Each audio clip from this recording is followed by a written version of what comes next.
Let's talk about grief, baby. Let's talk about you and me. Let's talk about all the good things and the bad things grief can be. Let's talk about grief. Let's talk about grief. All right, that is too much. Totally just dated myself. My Gen Xers know what song I was changing the lyrics to, and I will not subject you to any more of that unless you come out to karaoke with me sometime. But I just learned that November is National Childhood Grief Awareness Month. And in this particular article that I was reading, it was talking about how it's important not to disregard and negate and not pay attention to grieving children and things that kids go through. And in the article, they were talking about kind of the big things that you might be thinking about that children can grieve, such as a loss of a parent, a loss of a sibling, divorce, things like that, big things. And it's not just the big things that cause big problems for us as we get older.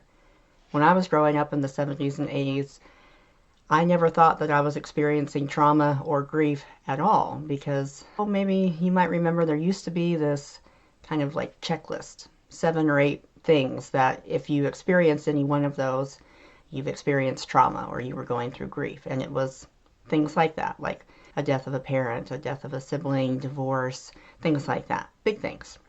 And fortunately for me, I hadn't gone through any of that, so I thought, hey, I guess I don't have any trauma, I don't have any grief. Boy, was I wrong. Once I read the book, What Happened to You by Dr. Bruce Perry and Oprah Winfrey, that opened my eyes to the trauma that I actually went through and the grief that I was feeling as a result of being born with a cleft. And it's important, I think, to pay attention to the grief that we all can go through when things don't necessarily turn out like we hoped. I'm a part of many groups online, parent support groups and things like that for parents who are raising children with facial differences. And many times, especially after getting the initial diagnosis of a cleft, for example, which is typically around that 20-week ultrasound. Sometimes they can catch it then. And parents experience grief. They feel sadness. And oftentimes when they post in these groups about it, they preempt their post by saying, please don't judge me. Or they ask the question, is it normal for me to feel this way? And the answer is yes. When things do not turn out like we hope, or plans that we make get derailed by an unforeseen diagnosis, for example, we are grieving that. We're grieving the loss of what we thought our pregnancy journey would be, our parenting journey would be. We're grieving the loss of what we thought our child's life might be. And that's okay. We need to feel those feelings and normalize talking about it. Because so many people, if you express a little bit of that, like, my baby's just been diagnosed with a cleft, and I'm just, I'm feeling sad about all that they're going to have to go through. And many people may respond with kind of the immediate, well, at least they'll be able to fix it. Or aside from that, they're going to be fine. People immediately go to the, let's find that silver lining. Let's look at the good. And that's important.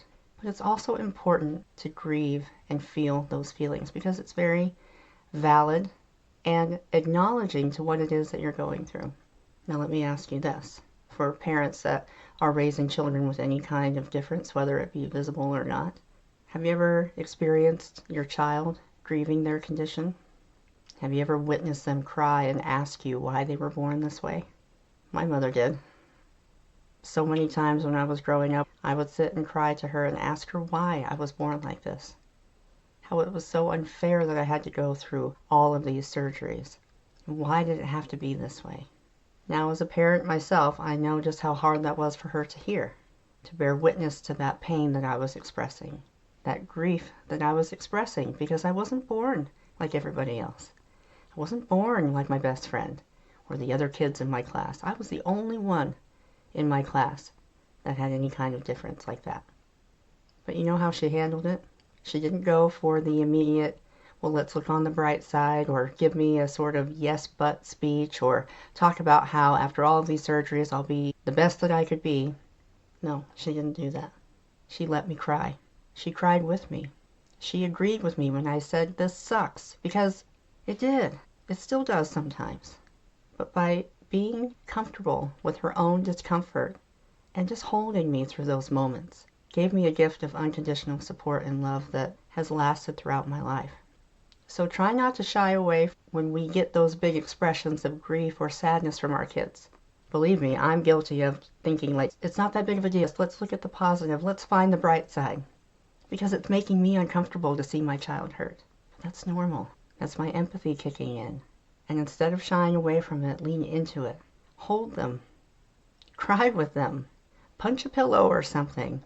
Show them that you are there for them, even in those really uncomfortable moments where they're expressing their grief. How have you been able to grieve?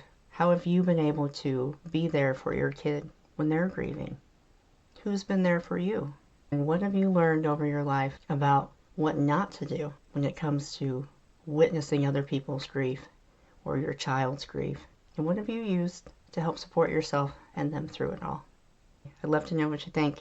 I hope you all have a great day, and I'll see you soon.